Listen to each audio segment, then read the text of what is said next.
நாடு முழுவதும் கூட்டரசு சாலைகளில் 50,000த்திற்கும் மேற்பட்ட பள்ளங்கள் கடந்த ஆண்டு சரி செய்யப்பட்டன.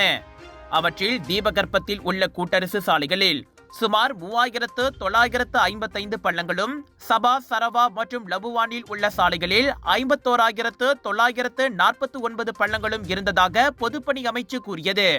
ஆண்டு முழுவதும் பராமரிப்பு பணிகளை நடத்துவதன் மூலம் கூட்டரசு சாலைகள் எந்நேரமும் பாதுகாப்பான நிலையில் இருப்பதை உறுதி செய்து வருவதாக மக்களவைக்கு வழங்கிய எழுத்துப்பூர்வ பதிலில் அமைச்சு தெரிவித்தது.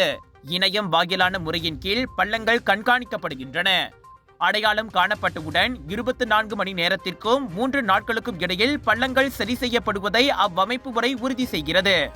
அனைத்து பழுதுபார்ப்புகளும் பொதுப்பணித்துறையால் நிர்ணயிக்கப்பட்ட நடைமுறைகளின்படி செய்யப்பட வேண்டும் என்றும் அமைச்சு விளக்கியது. சாலையில் தோன்றும் பள்ளங்களை சரி செய்வது மற்றும் அது சரியான முறையில் செய்யப்படுவதை உறுதி செய்யும் முயற்சிகள் குறித்து கேட்கப்பட்ட கேள்விக்கு அமைச்சு அவ்வாறு பதிலளித்தது.